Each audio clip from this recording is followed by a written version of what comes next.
नमस्कार, स्वागत है आपका एक्सरसाइज एक्सप्लेन्ड पे। इस वीडियो में हम करेंगे सवाल नंबर 6, 7 और 8, exercise 5B upthrust in fluids, Archimedes principal and flotation, ICSE 9th physics. जो पिछले सवाल हैं उनको मैंने पिछले वीडियो में सॉल्व करा है, उनका लिंक आपको डिस्क्रिप्शन पे मिल जाएगा। अगर वीडियो पसंद आए तो अपने दोस्तों के साथ शेयर ज़रूर कीजिएगा और चैनल को सब्सक्राइब करना मत भूलिएगा। तो शुरू करते हैं 6वें सवाल के साथ। इसमें दिया गया है calculate the mass of air in room of dimensions. तो यहाँ पर हमें मास निकालनी है। डायमेंशंस दी गई है 4.5 इंटू 3.5 इंटू 2.5 मीटर की। डेंसिटी ऑफ एयर दी गई है 1.3 kg पर मीटर क्यूब की। अब जो है यहाँ पर देखिए, जब भी ऐसे दिया रहेगा डायमेंशंस, इसका मतलब ये होता है जो पहला वाला होता है वो होता है लेंथ, दूसरा वाला ब्रेथ और तीसरा वाला होता है हाइट। तो अभी हम सबसे पहले यहाँ पर वॉल्यूम निकालेंगे। तो volume will be equal to 4.5 into 3.5 into 2.5, जो कि हमें मिलेगा 39.375 मीटर क्यूब। तो ये होगी हमारी वॉल्यूम।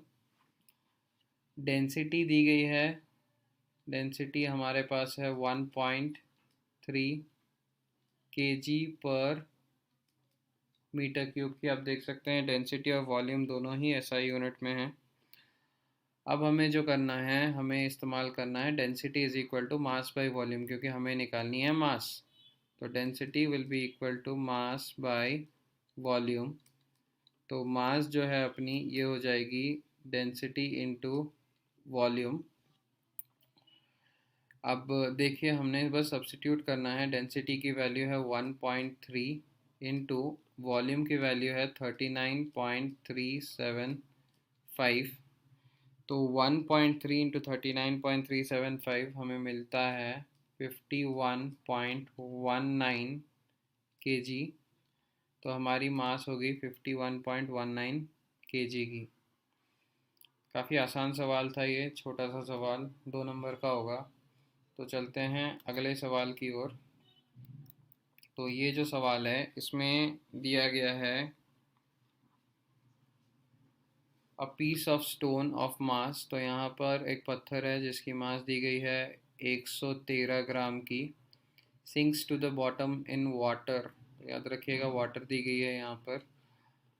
डूब जाती है पूरी। contained in a measuring cylinder and water level in the cylinder rises from 30 ml to 40 ml। तो अब देखिए, अगर आपके पास कोई एक पत्थर है, आप उसको पानी में डुबा रहे हैं और पानी का जो लेवल है वो बढ़ रहा है, इसका मतलब क्या हुआ? जो पत्थर का वॉल्यूम है वही चेंज इन पानी का लेवल होगा। तो हम यहाँ पर लिख सकते हैं volume is equal to change in water level. तो चेंज इन वाटर लेवल जो है ये हो जाएगी हमारी 40 माइनस 30, जो कि है 10 ml की। अब हमने यहाँ पर एक चीज़ मान लेना है, 1 ml is equal to 1 centimetre cube. तो 10 ml को हम लिख सकते हैं 10 सेंटीमीटर क्यूब। अब जब भी हम सेंटीमीटर क्यूब को मीटर क्यूब में कन्वर्ट करते हैं तो हमें 10 टू द पावर ऑफ -6 से मल्टीप्लाई करना होता है। तो 10 into 10 to the power of -6 metre cube हमें लिख सकते हैं, क्योंकि मीटर क्यूब जो है यही एसआई यूनिट होती है और हम हर सवाल को एसआई यूनिट में बनाना पसंद करते हैं, क्योंकि एसआई यूनिट जो है वो यूनिवर्सली एक्सेप्टेड होता है। तो 10 into 10 to the power of -6 metre cube, जो कि हमें मिलेगा 10 to the power of -5 metre cube. ये होगी हमारी वॉल्यूम। अब देखिए, मास जो है, मास दी गई है हमें 113 ग्राम की। अब मास को हम 113 ग्राम यहाँ पर लिख लेते हैं।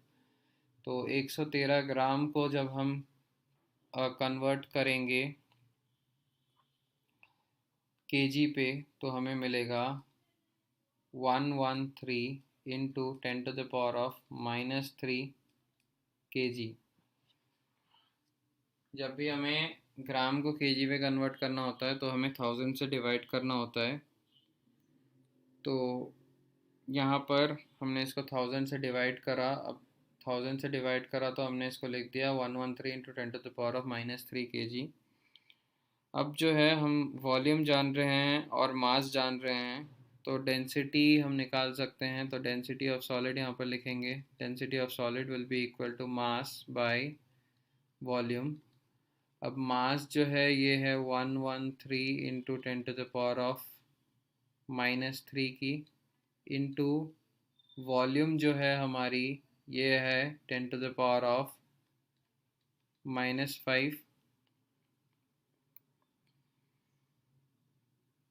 माफ़ कीजिएगा, ये 10⁻⁻5 जो है ये डिनोमिनेटर पे आएगा यहाँ पर, तो डिवाइडेड बाय 10⁻⁻5। अब 10⁻⁻5 ऊपर चला जाएगा तो हमें मिलेगा 113 इंटू 10⁻³ इंटू 10⁻+5। अब हमें मिल जाता है 113 इंटू 10⁻³ + 5 होता है 2। तो ये होगी हमारी डेंसिटी kg/m³ में। तो इसको मैं क्या करूँगा, इसको मैं 10⁻³ के फॉर्म में लाने की कोशिश करूँगा ताकि मेरे आगे के जो कैलकुलेशंस हैं वो काफ़ी आसान हो जाएं। तो यहाँ पर मैं इसको लिख सकता हूँ 11.3 इंटू 10⁻³ kg/m³। याद रखिएगा, अगर आपको यहाँ पे 10 का पावर बढ़ाना है तो यहाँ पर जो डेसिमल है वो बाएं तरफ जाता है, और अगर पावर घटाना है तो डेसिमल जो है ये दाहिने तरफ आता है। इतना बस याद रखिएगा। तो अगर आप चाहें कि इस चीज़ पे अलग से वीडियो बनाया जाए कि कैसे इसको कन्वर्ट करते हैं, तो उसके लिए आप कमेंट सेक्शन पे लिख दीजिएगा, उस पर और एक वीडियो बना देंगे। तो ये होगी हमारी डेंसिटी ऑफ सॉलिड। अब जो है हमें यहाँ पर डेंसिटी ऑफ सॉलिड मिल गई। अब रिलेटिव डेंसिटी निकालनी है। तो रिलेटिव डेंसिटी के लिए हम फार्मूला जानते हैं, density of solid divided by density of water. Density of water जो है ये कहीं भी दिया नहीं जाता है, तो डेंसिटी ऑफ वाटर आपको याद रखनी होती है 10⁻³ kg/m³ की, या फिर 1000 kg/m³ की। तो हमने यहाँ पर बस सीधा सीधा वैल्यूज़ बिठा देने हैं। डेंसिटी ऑफ सॉलिड हमें मिल गई है 11.3 into 10⁻³ divided by density of water जो है ये है हमारी 10⁻³ की।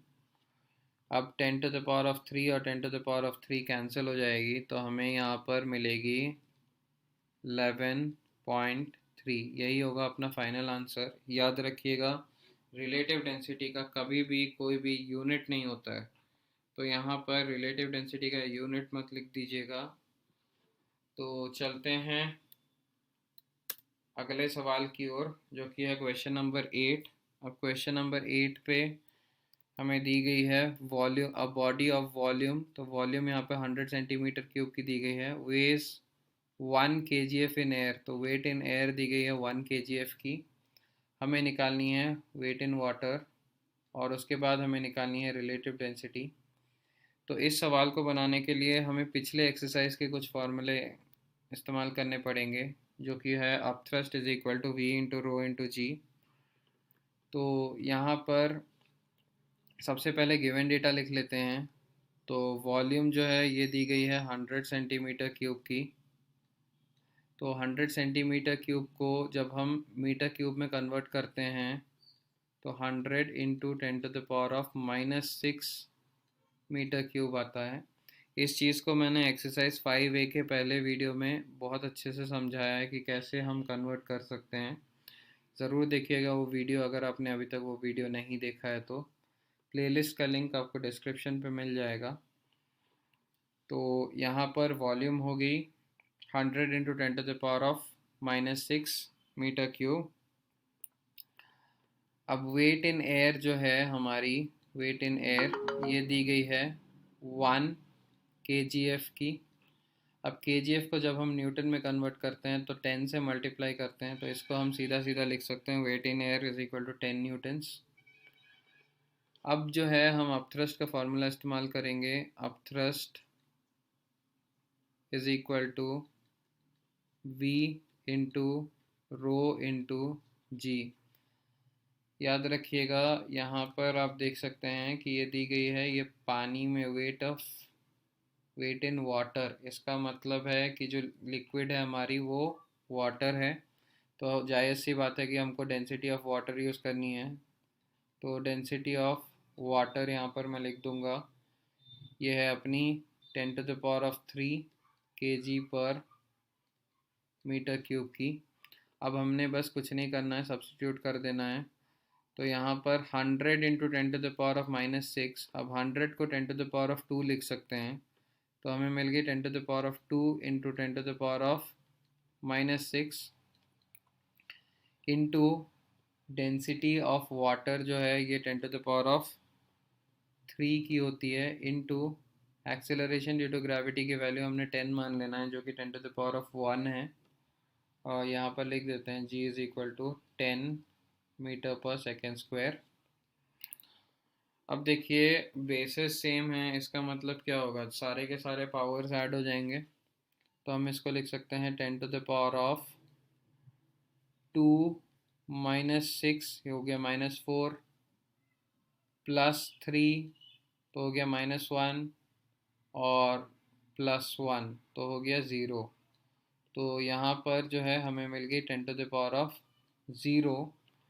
अब 10⁻0 any number two the power of 0 जो होता है वो 1 के बराबर होता है। तो अपथ्रस्ट जो है हमें मिल गई 1 न्यूटन की। अपथ्रस्ट हमारी आ गई 1 न्यूटन की। अब जो है हम अपथ्रस्ट का दूसरा फार्मूला इस्तेमाल करेंगे जो हमने पिछले एक्सरसाइज में सीखा था, जो कि है upthrust is equal to weight in air minus weight in water. तो weight in air minus weight in water जो है अपथ्रस्ट है।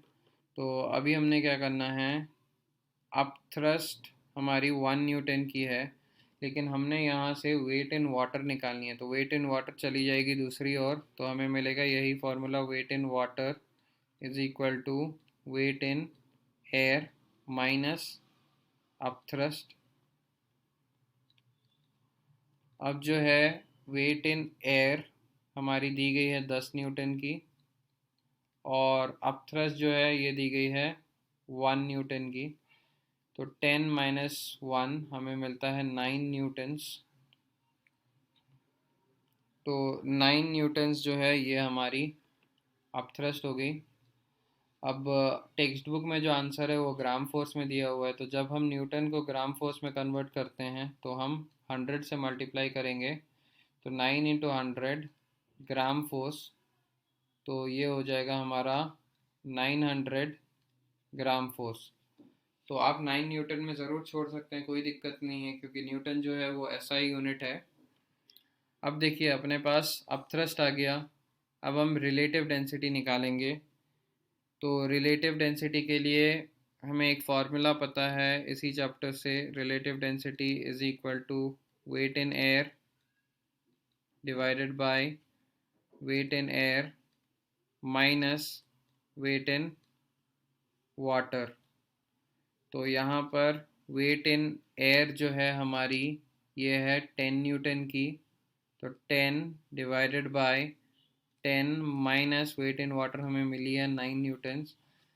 तो 10 डिवाइडेड बाय 10 - 9 जो है ये हमें मिलेगा 10/1। तो रिलेटिव डेंसिटी हमें मिल जाएगी 10 की। फिर से बता रहा हूँ, रिलेटिव डेंसिटी का कोई यूनिट नहीं होता है, यूनिट मत लिखिएगा। तो उम्मीद करता हूँ आपको ये वीडियो पसंद आया होगा। अपने दोस्तों के साथ शेयर ज़रूर कीजिएगा और चैनल को सब्सक्राइब करना मत भूलिएगा। तो मिलते हैं अगले वीडियो पर, जिसमें मैं सवाल नंबर 9 से आगे के सवाल को बनाऊंगा। उसका लिंक आपको डिस्क्रिप्शन पे मिल जाएगा। तब तक के लिए धन्यवाद।